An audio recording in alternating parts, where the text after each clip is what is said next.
बिस्मिल्लाहिर्रहमानिर्रहीम। अस्सलाम वालेकुम डियर स्टूडेंट्स, मैं हूं प्रोफेसर अजमत अली और आप देख रहे हैं मेरा चैनल मैथ्स फॉर यू। बेटा उम्मीद करता हूं आप सब खैर आफियत से हैं।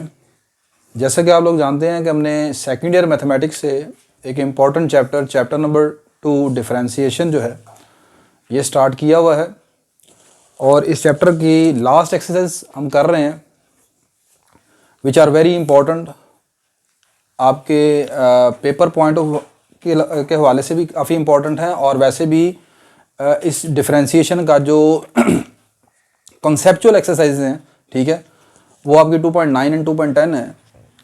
लास्ट लेक्चर में मैंने आपको इंक्रीजिंग फंक्शन डिक्रीजिंग फंक्शन के मुतालिक बताया।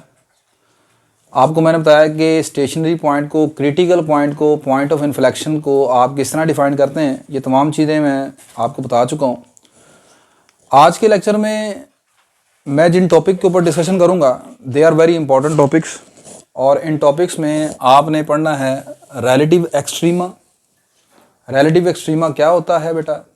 रिलेटिव एक्सट्रीमा का दूसरा नाम लोकल एक्सट्रीमा भी होता है या समटाइम इसे लिखा होता है extreme value of function, function की एक्सट्रीम वैल्यूज़, ठीक है। इसके बाद हम first derivative and second derivative test जो है इसके मुतालिक पढ़ेंगे।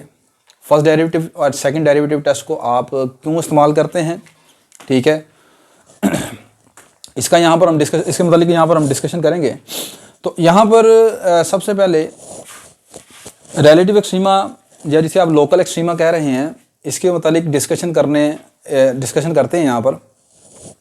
तो इसकी प्रॉपर डेफिनेशन पर जाने से पहले मैं यहाँ पर आपको रिलेटिव एक्सट्रीमा जो है इसको ग्राफिकली यहाँ पर इसका कॉन्सेप्ट क्लियर करने की कोशिश करता हूँ।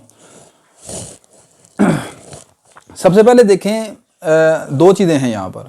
एक होता है रिलेटिव एक्सट्रीमा या जिसका दूसरा नाम लोकल एक्सट्रीमा है और एक होता है ग्लोबल एक्सट्रीमा, ठीक है। अब यहाँ पर ग्लोबल एक्सट्रीमा तो हमारी बुक में ऐसे क्वेश्चन नहीं है कि जिसमें ग्लोबल एक्सट्रीमा के मुतालिक यहाँ पर डिस्कशन की जाए, लेकिन चलें फिर भी फॉर योर नॉलेज या इन्फॉर्मेशन के लिए मैं आपको बताता हूँ। पहली बात ये देखें कि एक्सट्रीम का मतलब क्या है, ठीक है। यहाँ पर एक्सट्रीमा का लफ्ज़ इस्तेमाल हुआ है। तो एक्सट्रीम वैल्यूज़ आपके पास दो तरह की होती हैं, maximum values and minimum values, ठीक है। किसी फंक्शन में उसकी मैक्सिमम और मिनिमम वैल्यूज़ को इन शॉर्ट आप कहते हैं एक्सट्रीम, ठीक है, या एक्सट्रीमा ऑफ द फंक्शन। दोबारा रिपीट कर रहा हूँ, किसी भी फंक्शन में उसकी सबसे मैक्सिमम वैल्यू, उसकी मैक्सिमम वैल्यूज़ और मिनिमम वैल्यूज़ को आप एक्सट्रीम वैल्यूज़ बोल सकते हैं। अब ये एक्सट्रीम वैल्यूज़ के हवाले से एक्सट्रीमा दो किस्म का होगा, या तो आप उसे ग्लोबल एक्सट्रीमा कहेंगे या लोकल एक्सट्रीमा कहेंगे, ठीक है। ग्लोबल एक्सट्रीमा और लोकल एक्सट्रीमा को सिर्फ एक एक वर्डिंग में मैं आपको यहाँ पर इसका कॉन्सेप्ट बताता हूँ। तो मैं पहले बात करता हूँ ग्लोबल मैक्सिमा की, ठीक है। ग्लोबल मैक्सिमा कह लें या दूसरी ग्लोबल मिनिमा होगा, ठीक है। इसी तरह लोकल मैक्सिमा होगा, इसी तरह लोकल मिनिमा होगा, सही है। ग्लोबल मैक्सिमा कह लें या इसका दूसरा नाम होता है एब्सोल्यूट मैक्सिमा, ठीक है। Maximum value of the function over its domain. ये आसान सी बात है, सिंपल सी बात है। किसी भी फंक्शन की जो मैक्सिमम वैल्यू है ओवर इट्स डोमेन, इसकी डोमेन पर फंक्शन की सबसे मैक्सिमम वैल्यू को आप उसकी ग्लोबल मैक्सिमम वैल्यू बोलते हैं। इसी तरह अगर ग्लोबल मिनिमम की बात की जाए तो किसी फंक्शन की डोमेन पर उसकी सबसे मिनिमम वैल्यू को आप उसकी ग्लोबल मिनिमम वैल्यू बोलते हैं। मिसाल के तौर पर यहाँ पर ये मेरे पास एक फंक्शन है का ग्राफ मैंने बनाया हुआ है और यहाँ पर x की जो वैल्यूज़ हैं वो वेरी कर रही है -3 से लेकर 2 के दरमियान, ठीक है। अब ये जो आपके पास ग्राफ नज़र आ रहा है इसके दो एंड पॉइंट्स हैं, दो एंड हैं, ठीक है। एक ये ऊपर की तरफ जा रहा है और यहाँ से ये नीचे की तरफ आ रहा है, ठीक है। अब ये दोनों जो एंड हैं ये किस जगह पर जाकर ख़त्म होंगे? इधर आप देखें तो ये इनफाइनाइटली ऊपर जाता जाएगा, इनफाइनाइटली ऊपर जाता जाएगा, ठीक है। तो इसका मैक्सिमम एंड कोई नहीं है, सही है। तो मैं यहाँ पर कह सकता हूँ कि इसकी जो ग्लोबल मैक्सिमम वैल्यू है, इसकी global maximum value positive infinity है। क्या है? Positive infinity is the global maximum value. Similarly अगर आप इसको इधर देखें तो ये नीचे डाउनवर्ड आ रहा है, नीचे की तरफ आ रहा है, ठीक है। तो इसकी ग्लोबल मिनिमम वैल्यू क्या होगी, सही है, या एब्सोल्यूट मिनिमम वैल्यू क्या होगी? ये नीचे की तरफ आता जाएगा, इनफाइनाइटली नीचे की तरफ आएगा, तो इसकी ग्लोबल मिनिमम वैल्यू होगी -इन्फिनिटी, ठीक है। तो पहली बात तो यहाँ पर ये आपको पता चली कि किसी फंक्शन में दो किस्म की वैल्यूज़ हो सकती हैं, मैक्सिमम एंड मिनिमम वैल्यूज़। दोनों वैल्यूज़ को इन शॉर्ट आप कहते हैं एक्सट्रीम वैल्यूज़, ठीक है। फंक्शन की डोमेन पर सबसे मैक्सिमम वैल्यू जो होगी उसे ग्लोबल मैक्सिमम कहेंगे और सबसे छोटी वैल्यू जो होगी उसे ग्लोबल मिनिमम कहेंगे, ठीक है। तो ग्लोबल मैक्सिमम ग्लोबल मिनिमम का ताल्लुक है फंक्शन की डोमेन के साथ, ठीक होगी बात। अब मैं अपने टॉपिक की तरफ आता हूँ जो हमारा कोर्स में है, वो है लोकल मैक्सिमा या लोकल मिनिमा, या आप जिसे रिलेटिव एक्सट्रीमा बोल सकते हैं। देखें जी, ग्लोबल का लफ्ज़ जब आया तो वो ओवर इट्स डोमेन के साथ ताल्लुक़ रखता है। और लोकल मैक्सिमा क्या है, आसान सी वर्डिंग में बताऊंगा, maximum value in the neighbourhood of a point, किसी पॉइंट के इर्द गिर्द फंक्शन की सबसे मैक्सिमम वैल्यू, बात को गौर से सुनिएगा, किसी पॉइंट के इर्द गिर्द फंक्शन की सबसे मैक्सिमम वैल्यू को लोकल मैक्सिमम वैल्यू कहते हैं। इसी तरह किसी पॉइंट के इर्द गिर्द फंक्शन की सबसे मिनिमम वैल्यू को आप उसकी लोकल मिनिमम वैल्यू बोलते हैं। ठीक है, आसान मिसाल के तौर पर यहाँ पर देखें, इस ग्राफ के ऊपर ये मेरे पास x इक्वल टू 0 के ऊपर, यहाँ पर x 0 है, यहाँ पर y की वैल्यू 3 है। ठीक है, तो ये जो पॉइंट आपको नज़र आ रहा है, ठीक है, यहाँ पर आपके फंक्शन की वैल्यू है f ऑफ 0 के ऊपर फंक्शन की वैल्यू कितनी है, 3 के ऊपर 3 है। बात समझ आ रही कि नहीं आ रही? यहाँ पर पहली बात ये कि यहाँ पर हम लोकल मैक्सिमम लोकल मिनिमम का जो लफ्ज़ इस्तेमाल कर रहे हैं वो किस किस जगह पर किन वैल्यूज़ के लिए हम इस्तेमाल करेंगे। आप इस पॉइंट पर लोकल मैक्सिमम चेक करेंगे, ये डाउनवर्ड पॉइंट है, यहाँ पर लोकल मिनिमम होगा। ये डाउनवर्ड पॉइंट है, यहाँ पर भी लोकल मिनिमम या रिलेटिव मिनिमम होगा। ये वैल्यू, इस वैल्यू पर आप लोकल मैक्सिमम का कॉन्सेप्ट इस्तेमाल करेंगे। ठीक है, मैंने लास्ट लेक्चर में आपको स्टेशनरी पॉइंट के मुतालिक भी बताया है। स्टेशनरी पॉइंट वो पॉइंट होते हैं जहाँ पर फंक्शन का फर्स्ट डेरिवेटिव 0 होता है, या दूसरे अल्फाज में जहाँ पर अगर आप टेंजेंट ड्रा करें तो वो टेंजेंट जो है वो एक्स एक्सिस के क्या होगा, पैरेलल होगा। यहाँ पर भी आप टेंजेंट ड्रा करें तो ये भी एक्स एक्सिस से पैरेलल होगा, यहाँ पर भी टेंजेंट ड्रा करें तो ये भी एक्स एक्सिस से पैरेलल है, यहाँ पर भी टेंजेंट ड्रा करें तो ये भी एक्स एक्सिस के पैरेलल होगा। तो यहाँ पर आपको 4 किस्म के स्टेशनरी पॉइंट मिलेंगे। इन चारों के ऊपर टेंजेंट जो है वो एक्स एक्सिस के पैरेलल है। अब इन चारों पॉइंट्स के ऊपर आप लोकल मैक्सिमम लोकल मिनिमम का कॉन्सेप्ट इस्तेमाल करेंगे। ठीक है, लोकल मैक्सिमम लोकल मिनिमम या रिलेटिव मैक्सिमम रिलेटिव मिनिमम का ताल्लुक जो है वो एक पॉइंट के साथ है। ग्लोबल मैक्सिमम ग्लोबल मिनिमम का ताल्लुक ओवर इट्स डोमेन के साथ है कि पूरी डोमेन पर सबसे मैक्सिमम सबसे मिनिमम वैल्यू क्या है। ठीक है, मैं कहता हूँ कि यहाँ पर x इक्वल टू 0 के ऊपर फंक्शन की वैल्यू 3 है, यानी कि f ऑफ 0 3 के बराबर है। आप मुझे ये बताएं कि ये 3, अब इस यहाँ पर जहाँ इस पॉइंट के ऊपर 3 जो है, क्या सबसे मैक्सिमम वैल्यू नहीं नजर आती फंक्शन की? सबसे मैक्सिमम वैल्यू ना। आप 3 के इधर राइट पर आ जाएं या 3 के लेफ्ट पर आ जाएं, जहाँ पर भी आप कोई पॉइंट मार्क करेंगे f ऑफ 0 यानी 3 का आंसर सबसे ऊपर होगा। ठीक है, this is the local maximum value of the function in the neighbourhood of 0 के लिहाज से विद रिस्पेक्ट टू 0 फंक्शन की जो सबसे मैक्सिमम वैल्यू है वो कितनी है, 3 है। अब इधर आ जाए, यहाँ पर फर्ज कर लें कि x की वैल्यू है -2.5, x कितना है, -2.5 है, और इस -2.5 के ऊपर फंक्शन की जो वैल्यू निकल रही है वो ये वाला पॉइंट है। ठीक है, अब जाहिर सी बात है ये वाला पॉइंट इस पॉइंट से तो छोटा है, नीचे ही है, ये तो आपको नज़र आ रहा है। ये वाला पॉइंट इस पॉइंट के लिहाज से तो नीचे है। ठीक है, लेकिन हमने इसके साथ कंपैरिजन नहीं करना, हमने ये देखना है कि ये पॉइंट अपने इर्द गिर्द के जितने भी पॉइंट है उनसे ऊपर है या नीचे है, बस। तो यहाँ पर x की वैल्यू 2.5,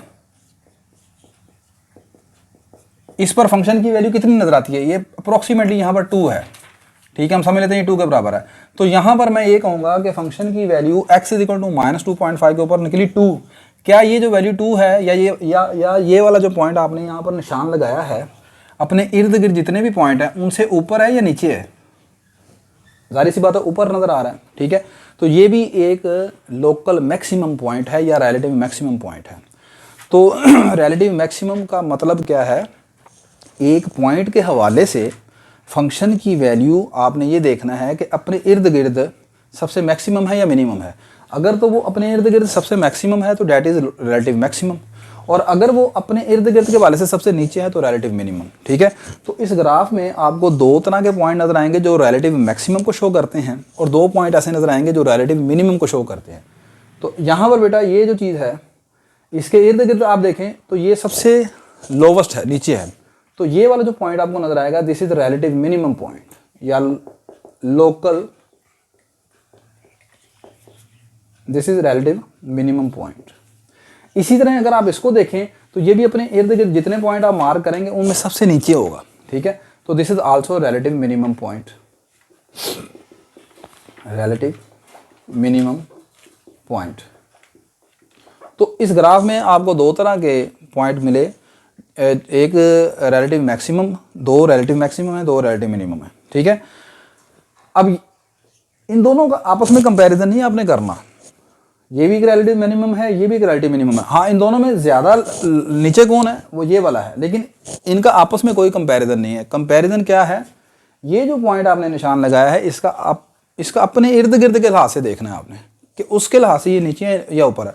तो इसके हिसाब से ये यहाँ पर सबसे लोवेस्ट है, ये रिलेटिव मिनिमम है। वो सब ये अपने इर्द गिर्द के लिहाज से सबसे ऊपर था, तो ये रिलेटिव मैक्सिमम है, ठीक है। देखें ना, ये रिलेटिव मैक्सिमम, रिलेटिव मिनिमम या ग्लोबल मैक्सिमम, ग्लोबल मिनिमम का कंसेप्ट आप आसानी से समझ सकते हैं। देखें, मैं आपसे कहता हूँ कि ऑल ओवर दी वर्ल्ड, पूरी दुनिया में सबसे अमीर तरीन शख्स की जब बात की जाती है तो आप किसका नाम लेते हैं? आप कहेंगे जी चलें बिल गेट्स है, ठीक है। तो बिल गेट्स जो है ऑल ओवर दी वर्ल्ड सबसे अमीर है, तो दिस इज़ ग्लोबल मैक्सिमम, ठीक होगी बात ये। अब मैं आपको ये कहता हूँ कि आप अपनी सिटी के हवाले से बात करें, जिस शहर में आप रह रहे हैं उस शहर के हवाले से सबसे जो अमीर तरीन बंदा है वो कौन है? तो XYZ किसी का आप नाम लेंगे ना, ठीक है। अब उस सिटी में जिसमें आप रह रहे हैं सबसे एक बंदा जो अमीर होगा उसे आप यहाँ पर लोकल मैक्सिमम की एग्जांपल के तौर पर ले सकते हैं। इसी तरह आपकी कंट्री में एक दूसरा शहर है, उस शहर में जो सबसे अमीर होगा, ठीक है, वो जो है अपने शहर के लिहाज से सबसे अमीर है, वो भी वहाँ के हिसाब से लोकल मैक्सिमम हो जाएगा, ठीक होगी बात ये। अब इन दोनों सिटी ए और सिटी बी में, एक सिटी वो जिसमें आप रह रहे हैं, एक सिटी दूसरी जिसका साथ कंपैरिजन कर रहे हैं, उन दोनों अमीरों का आपस में कंपैरिजन नहीं हमने करना, ठीक है। हमने तो ये कंपैरिजन किया कि आप जिस शहर में रह रहे हैं उसमें सबसे अमीर कौन है, ठीक है, वो XYZ कोई भी शख्स है, वो यहाँ पर लोकल मैक्सिमम हो गया, ठीक है। इसी तरह दूसरी सिटी में एक और शख्स होगा जो अमीर तरीन होगा बंदा, ठीक है, वो उस सिटी के लिहाज से लोकल मैक्सिमम हो गया। और जब हम पूरी दुनिया की ऑल ओवर दी वर्ल्ड बात करते हैं कि सबसे अमीर कौन है, तो वो बिल गेट्स आप कह देते हैं, सही है। तो सिमिलरली यहाँ पर भी ये बात है, सही है। आई होप कि आपको इस एग्जाम्पल से ये चीज़ क्लियर होगी। अच्छा, अब हम इसकी डेफिनेशन की तरफ जाते हैं, मैथमेटिकली इसको डिफाइन कर लेते हैं। लोकल मैक्सिमम, लोकल मिनिमम को मैथमेटिक्स की डेफिनेशन में आपने किस तरह लिखना है यहाँ पर। अच्छा, इसके लिए सबसे पहले ये चंद एक छोटी छोटी चीज़ें हैं जो आपको पता होनी चाहिए। जब मैं लफ्ज़ इस्तेमाल करूँगा लेफ्ट ऑफ सी के लेफ्ट पर, तो सी के लेफ्ट का मतलब है एक्स छोटा है सी से, यानी सी के पीछे पीछे, ठीक है। जैसे मैं आपको कहता हूँ कि लेफ्ट ऑफ 2, तो आप उसे लिखोगे x लेस देन 2, ठीक है। इसी तरह जब मैं कहूँगा राइट ऑफ सी, यानी सी के राइट पर, तो इसका मतलब सी से आगे, यानी कि x ग्रेटर देन 2, ठीक है। जब मैं कहूँगा 2 के लेफ्ट पर, तो इसका मतलब x 2 से छोटा है। 2 से छोटा मतलब आप कोई भी वैल्यू ले सकते हैं, लाइक है तो आपने कहा जी 1.98 है। जब आप x 2 से बढ़ा लेंगे तो मैं आप कहेंगे जी x की वैल्यू 2.01 हो सकती है, ठीक है बात ये। अच्छा, c के लेफ्ट को x लेस देन सी के राइट को x ग्रेटर देन सी हो गया, क्लियर होगी बात ये। अगली चीज़, इसको हम ऐसे लिखेंगे। अब c के लेफ्ट पर जो नंबर होगा मुझे बताएं, वो c से छोटा होगा या बड़ा होगा? एक नंबर 2 के लेफ्ट पर है, वो छोटा होगा या बड़ा होगा? जाहिर सी बात है छोटा है, 1.98 है, ठीक है। तो छोटा नंबर कैसे बनता है? आपने 2 में से कुछ माइनस किया है ना, तो 1.98 बन गया। आपने 2 में से 0.02 को माइनस किया तो आंसर कितना बना? 1.98। अब ये जो नंबर 1.98 है, ये 2 के आपने कहा लेफ्ट के ऊपर है, ये कैसे बना है?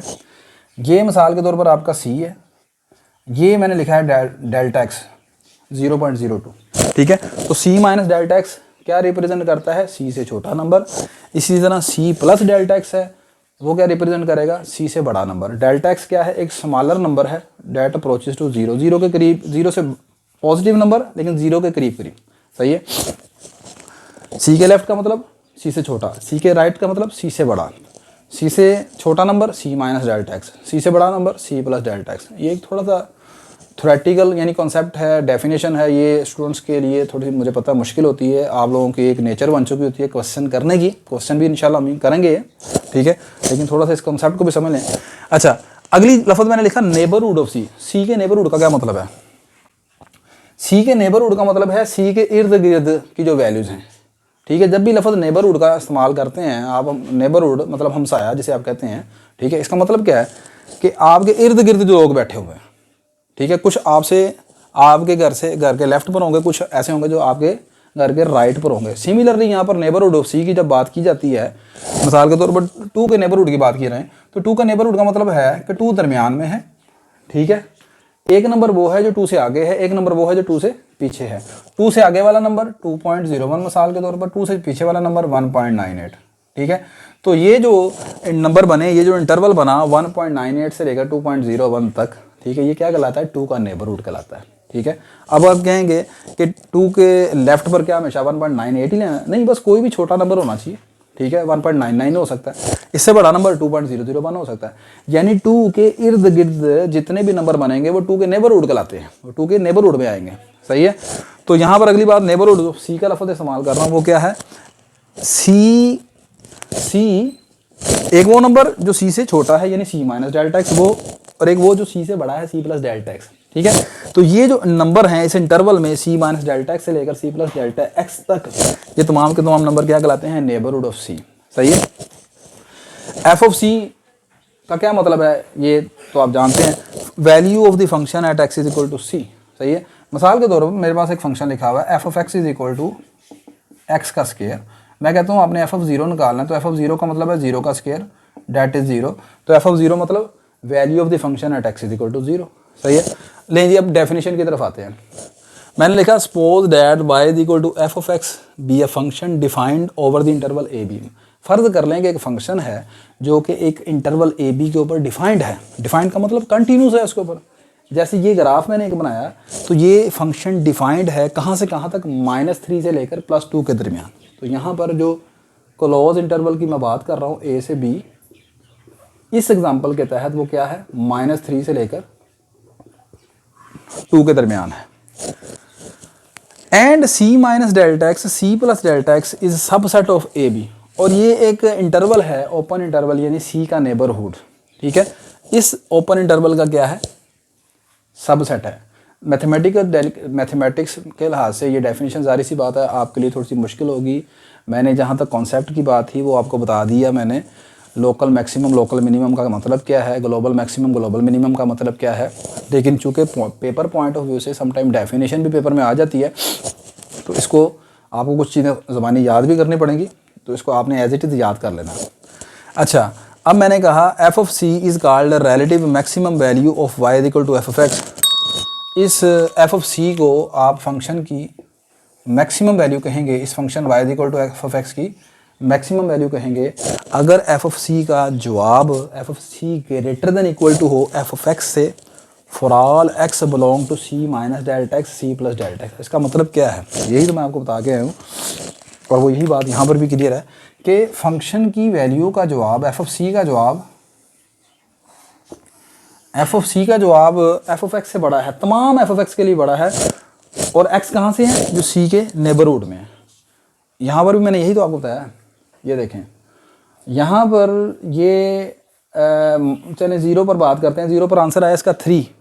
0 के लेफ्ट पर आ जाएं, 0 के राइट पर आ जाएं, ठीक है। आपका ग्राफ कुछ इस तरह का है, आपका ग्राफ कुछ इस तरह का, ये देखें ऐसे जा रहा है, ठीक हो गया। अब यहाँ पर ये चीज़ है 0, एक्स इज इक्वल टू 0, ठीक है।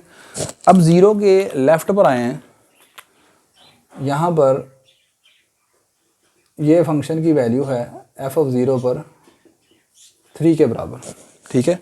0 के लेफ्ट का मतलब है यानी ये वाली वैल्यू सारी, ठीक है। और 0 का राइट का मतलब है यानी ये वाली वैल्यू सारी। 0 के लेफ्ट के ऊपर फंक्शन की वैल्यूज ये सारी हैं यहाँ से यहाँ तक, और 0 के राइट पर फंक्शन की वैल्यू ये सारी हैं, ठीक है। अब 0 के लेफ्ट पर जाएं या 0 के राइट पर जाएं, फंक्शन की वैल्यू एफ ऑफ 0 बड़ी है या छोटी है, सबसे ऊपर है या नीचे है, सबसे ऊपर है। तो उसको ऐसे लिखेंगे ना कि F of C is greater than equal to F of X, X belong to C minus delta x C plus delta X. ये सी माइनस डेल्टा एक्स सी plus delta X mean C की neighbourhood. सी की neighbourhood का मतलब सी के इर्द गिर्द। जैसे यहाँ पर 0 के इर्द गिर्द कौन है? 0 के इर्द गिर्द नंबर कौन कौन से होंगे? 0 के आगे जाएंगे तो पॉजिटिव, 0 के पीछे आएंगे तो नेगेटिव, ठीक है। F of C is called relative minimum of y is equal to F of x if f of C is less than equal to F of x. और अगर फंक्शन की वैल्यू एफ ऑफ सी के ऊपर सबसे छोटी हो, ठीक है, सी की नेबरहुड में, तो फिर ऐसी सूरत में एफ ऑफ सी को क्या कहते हैं, रिलेटिव मिनिमम वैल्यू कहते हैं फंक्शन की। ठीक है, ग्राफिकली इसको देखना आसान है, ग्राफिकली मैंने इसलिए आते साथ आपको बता दिया, मैथमेटिकली थोड़ा सा शायद आपके लिए मुश्किल होगा ये। सही है, मैं सारी बात को दोबारा फिर रिपीट करता हूँ कि अगर किसी फंक्शन की डोमेन के ऊपर सबसे मैक्सिमम वैल्यू की बात की जाए तो वो ग्लोबल मैक्सिमम या उसका दूसरा नाम एब्सोल्यूट मैक्सिमम होता है। अगर किसी फंक्शन की मैक्सिमम और मिनिमम वैल्यू की बात की जाए किसी पॉइंट की नेबरहुड में, किसी पॉइंट के इर्द गिर्द के हवाले से बात की जाए, तो फिर ऐसी वैल्यू को, फंक्शन की वैल्यू को उसका लोकल मैक्सिमम वैल्यू या रिलेटिव मैक्सिमम वैल्यू बोलते हैं। बस सिंपल सी ये बात है। बाकी ये मैथमेटिकल डेफिनेशन है, ये ऐसी एज इट इज़ ही लिखी जाएगी। सही है, इसमें रद्दो बदल नहीं किया जा सकता। अच्छा, अब अगली बात ये है कि ये पहली चीज़ मुकम्मल हो गई। दूसरी इस आज के लेक्चर में जिस मतलब मैंने बात की थी वो था आपका first and second derivative test. ठीक है, ये लोकल मैक्सिमम और लोकल मिनिमम को चेक करने के लिए कि फंक्शन में किस किस पॉइंट पर फंक्शन की जो कौन कौन सा पॉइंट जो है वो फंक्शन का लोकल मैक्सिमम है या लोकल मिनिमम है, इस चीज़ को चेक करने के लिए हम दो तरह के टेस्ट इस्तेमाल करते हैं जिनका नाम है first and second derivative test. ठीक है, first and second derivative test किस मकसद के लिए इस्तेमाल होते हैं? फंक्शन की लोकल मैक्सिमम और लोकल मिनिमम वैल्यू को चेक करने के लिए। ठीक है, अब ये first and second derivative test होता क्या है उसको देखते हैं। नेक्स्ट बेटा, यहाँ पर मैं अपने लेक्चर के लास्ट सेगमेंट में आपको first and second derivative test जो है इसकी क्या डेफिनेशन है, इसका कॉन्सेप्ट क्या है, इसके मतलब यहाँ पर मैं डिस्कशन करने जा रहा हूँ। इसको समझने के लिए ये एक जो एग्ज़ाम्पल है, ये मैंने लास्ट लेक्चर्स में भी आपको बता चुका हूँ। ये कॉन्सेप्ट, एक ट्रिक समझ लें। ये अगर आपको समझ आ गया तो समझे first and second derivative test आपको आसानी याद हो जाएगा। ठीक है, तो इसकी तरफ आपने बच्चे देखना है। मैंने आपको लास्ट लेक्चर में भी इंक्रीजिंग और डिक्रीजिंग फंक्शन जहाँ पर बताया था उसमें मैंने आपको एक बाइक की एग्जांपल बताया था। अगर आपने वो लेक्चर नहीं देखे तो इसको देखें, ये इंशाल्लाह आपको समझ आ जाएगा। पहली बात तो ये है कि एक फंक्शन को आप इंक्रीजिंग फंक्शन कहते हैं अगर फंक्शन का फर्स्ट डेरिवेटिव dy/dx या जिसे आप f' लिख रहे हैं वो ग्रेटर देन 0 आए, यानी पॉजिटिव हो, तो फंक्शन इंक्रीजिंग कहलाता है। और वही फंक्शन डिक्रीजिंग होगा अगर फंक्शन का पहला डेरिवेटिव लेस देन 0 आ जाए। ठीक होगी बात ये? बस इस चीज़ को आपने आपको पता है और ये इधर चीज़ समझिएगा। मिसाल के तौर पर देखें, ये एक पॉइंट है एक पहाड़ की चोटी के ऊपर, एक पहाड़ की चोटी के ऊपर एक पॉइंट है और आप इस जगह पर अपनी बाइक लेके खड़े हुए हैं। मैं आपको कहता हूँ कि आपने यहाँ से बाइक स्टार्ट करनी है और इधर ऊपर की तरफ आना है। आपने एक चोटी है, ठीक है, पहाड़ी है, उसकी तरफ आपने जाना है। अब आप मुझे बताएं कि जब आप इसकी तरफ, इस पॉइंट की तरफ मूव करते हैं, ऐसे आप मूव करते आ रहे हैं, तो आपकी हाइट बढ़ रही है या कम हो रही है? आप कहेंगे जी बिल्कुल बढ़ रही है। यानी आपके कहने का मकसद है कि इस पॉइंट तक पहुंचने से पहले ये जो चीज़ है इंक्रीज़ कर रही है, हाइट आपकी इंक्रीज़ कर रही है। यानी यहाँ पर फंक्शन आपका क्या कर रहा है? इंक्रीज़ कर रहा है। ठीक है, और फ़र्ज़ कर लें कि ये जो पॉइंट है जहाँ तक आपने पहुँचना है इसका नाम हम x=c रख लेते हैं। ठीक है, इसका मतलब ये है कि x=c तक पहुँचने से पहले आप का फंक्शन इंक्रीज़ कर रहा है, आपकी हाइट इंक्रीज़ कर रही है। अब अगर इससे पहले फंक्शन इंक्रीज़ कर रहा है तो इंक्रीजिंग फंक्शन की डेफिनेशन ये कहती है कि फंक्शन का पहला डेरिवेटिव क्या होगा? ग्रेटर देन 0 होगा। यानी यहाँ पर फंक्शन का पहला डेरिवेटिव होगा ग्रेटर देन 0, यानी पॉजिटिव होगा। फिर उसके बाद जब आप इस पॉइंट x=c तक पहुँच गए, पहुँचने के बाद आपने फ़र्ज़ करें यहाँ तक वापस आना है। ठीक है, यहाँ तक वापस आना है। अब इस यहाँ से पहुँचने के बाद आप नीचे आ रहे हैं। अब मुझे बताएं कि जब आप नीचे आएंगे, यानी इस डायरेक्शन में आप नीचे आते जा रहे हैं यहाँ पर ऐसे, अब आप मुझे बताएं आपकी हाइट डिक्रीज़ कर रही है या इंक्रीज़ कर रही है? अब आप कहेंगे जाहिर सी बात है जी डिक्रीज़ कर रही है, मतलब आप नीचे की तरफ आ रहे हैं तो अब आपकी हाइट कर रही है डिक्रीज़। अच्छा, अब मुझे ये बताएं कि अगर ये हाइट डिक्रीज़ कर रही है तो डिक्रीजिंग के केस में फंक्शन का पहला डेरिवेटिव क्या होता है? लेस देन 0 होता है। यानी इस हिस्से में आप कहेंगे फंक्शन का पहला डेरिवेटिव एफ डैश एक्स जो है वो है लेस देन 0। ठीक होगी बात ये। यानी आपके कहने का मकसद ये है कि पहले फंक्शन इंक्रीज कर रहा था, बाद में क्या कर रहा है, डिक्रीज कर रहा है।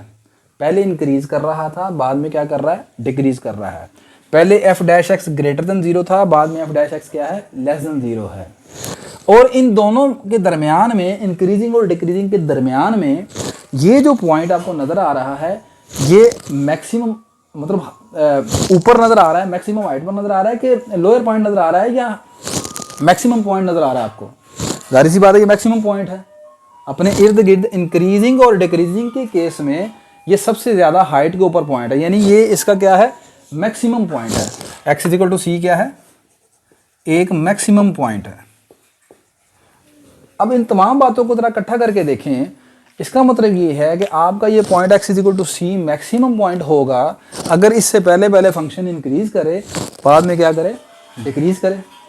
ठीक है, आपका ये पॉइंट मैक्सिमम पॉइंट होगा अगर इससे पहले पहले फंक्शन का पहला डेरिवेटिव ग्रेटर देन 0 हो, बाद में क्या हो, लेस देन 0 हो। तो यही तो फर्स्ट डेरिवेटिव टेस्ट है, यही तो मैंने लिखा है। पहले आपने लिखना है suppose that y is equal to F of x be a differentiable function in the neighbourhood of x is equal to C. ये लाइन आपने लिख ली। मान लिया कि एक function y is equal to F of X है जो डिफरेंशिएबल है, यानी उसका डेरिवेटिव एग्जिस्ट करता है in the neighbourhood of x is equal to C, C के नेबरहुड के ऊपर, और फंक्शन का फर्स्ट डेरिवेटिव इक्वल टू 0 है, यानी x is equal to c equal to 0 का मतलब f dash c is equal to 0 का मतलब x is equal to c एक स्टेशनरी पॉइंट है। ठीक है, मैंने जैसे कि पहले भी आपको बताया कि लोकल मैक्सिमम लोकल मिनिमम उन जगह पर एग्जिस्ट करते हैं जहां पर आपका पॉइंट स्टेशनरी पॉइंट हो। ठीक है, तो स्टेशनरी पॉइंट 3 किस्म का हो सकता है, या तो ये मैक्सिमम पॉइंट होगा, या ये मिनिमम होगा, या पॉइंट ऑफ इन्फ्लेक्शन होगा। क्लियर होगी बात कि नहीं? तो यहाँ पर अब ये चेक करने के लिए ये मैक्सिमम है या मिनिमम है, तो फर्स्ट डेरिवेटिव का इस्तेमाल कर रहा हूँ मैं। तो मैंने क्या लिखा, मैंने लिखा जब व्हेन x लेस देन सी हो, अगर x लेस देन सी हो लेकिन आपका f dash x greater than 0 आ जाए, जब आपका x लेस देन सी हो लेकिन फंक्शन का पहला डेरिवेटिव क्या है, ग्रेटर देन 0 आ जाए, और जब आपका x c से बड़ा हो यानी c के बाद, और फंक्शन का पहला डेरिवेटिव क्या है, लेस देन 0 आए, then by first derivative test function है the maximum value at x equal to C. इस बात को इसके साथ कंपेयर करें, जब आपका x c से छोटा है, x c से छोटा का मतलब c से पीछे रहें, तो c से पीछे कौन है, ये ग्रीन वाला हिस्सा। फिर आगे मैंने लिखा तो ऐसी सूरत में क्या होना चाहिए, F dash x greater than 0 होना चाहिए। तो आपने देखा फंक्शन इंक्रीज कर रहा था, लिहाजा F dash x greater than 0 है। ठीक है, फिर मैंने लिखा जब एक्स सी से बड़ा हो, एक्स सी से बड़ा होगा मतलब ये रेड वाला हिस्सा, जब सी से आगे गुजर गए आप, तो सी से आगे गुजर के तो हो क्या रहा है, आप नीचे की तरफ आ रहे हैं, डिक्रीज कर रहे हैं, यानी कि आपका एफ डैश एक्स क्या लेस देन 0 हो रहा है। तो ऐसी सूरत में ये जो point x is equal to C, ये कौन सा पॉइंट नजर आता है, मैक्सिमम पॉइंट नजर आता है। तो यही मैंने लिखा है, then by first derivative test F of X है the maximum value at x is equal to C. और अगर चीज़ इसके अगेंस्ट हो जाए, अब आप फर्ज करें नीचे उतरते आ रहे हैं और ये इस पॉइंट तक आना है आपने, इस पॉइंट तक, ये आपका पॉइंट है। अब इस पॉइंट तक पहुंचते पहुंचते जब आप यहाँ से ये नीचे आते आ रहे हैं, आ रहे हैं, आ रहे हैं, यहाँ पर आ रहे हैं, तो अब आप क्या कर रहे हैं, आपकी हाइट क्या कर रही है, कम हो रही है, डिक्रीज हो रही है। ठीक है, तो डिक्रीज हो रही है तो एफ डैश एक्स क्या होगा, लेस देन 0 होगा। ठीक है, इस पॉइंट का नाम हम दोबारा एक्स इज इक्वल टू सी रख लेते हैं मिसाल के तौर पर। अब जब भी आप एक्स इक्वल टू सी से आगे गुजरे और ऊपर की तरफ जाना है आपने, ठीक है, तो अब क्या होगा, अब इसकी हाइट जो है, ये आगे की तरफ आप जा रहे हैं, अब आपकी हाइट ऊपर की तरफ जाना है आपने मिसाल के तौर पर ऐसे, तो ये हाइट क्या हो रही है, इंक्रीज हो रही है, यानी फंक्शन इंक्रीज कर रहा है। फंक्शन इंक्रीज करने का मतलब आपका एफ डैश एक्स क्या है, ग्रेटर देन 0 है।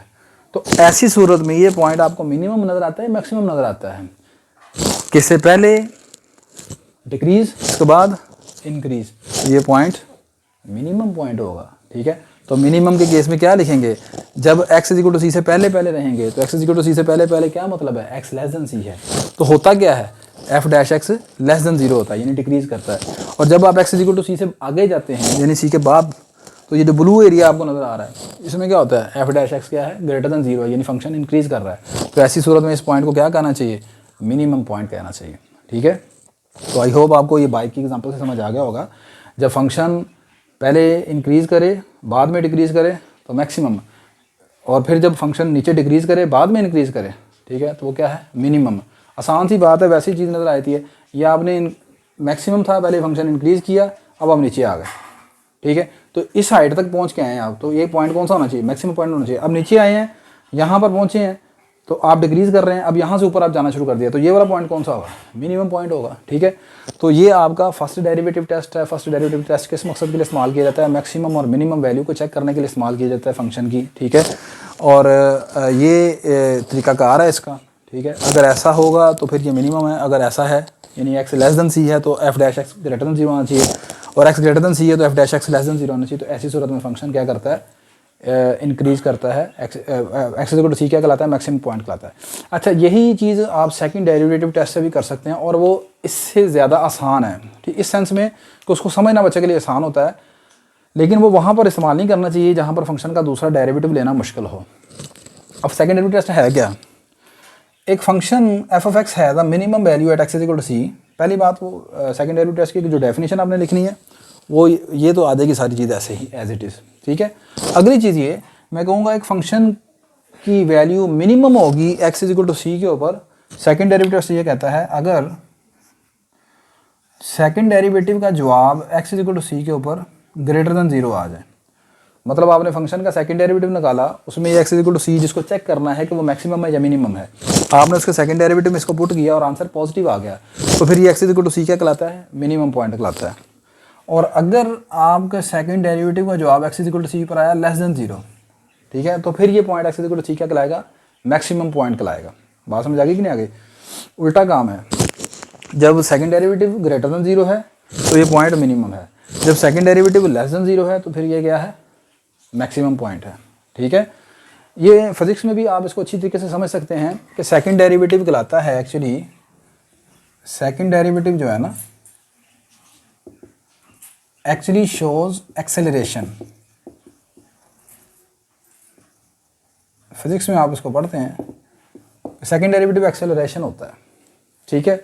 अब अगर ये एक्सेलरेशन है तो अगर इसको मैं इस तरह लेता हूँ कि आपने एक ऑब्जेक्ट को प्रोजेक्ट किया है, ऊपर की तरफ आपने फेंका है, एक गेंद है समझ लें, उसको आपने ऊपर की तरफ फेंका है, तो ऊपर की तरफ फेंका है तो जाहिर सी बात है आप जानते हैं कि ख़ास हाइट पर जाने के बाद वो गेंद वहाँ से वापस नीचे की तरफ आएगी, और उस खास हाइट के ऊपर उसकी जाके वेलोसिटी क्या हो जाएगी, 0 हो जाएगी। वेलोसिटी 0 होने का मतलब फर्स्ट डेरिवेटिव 0 हो जाएगा, ठीक है।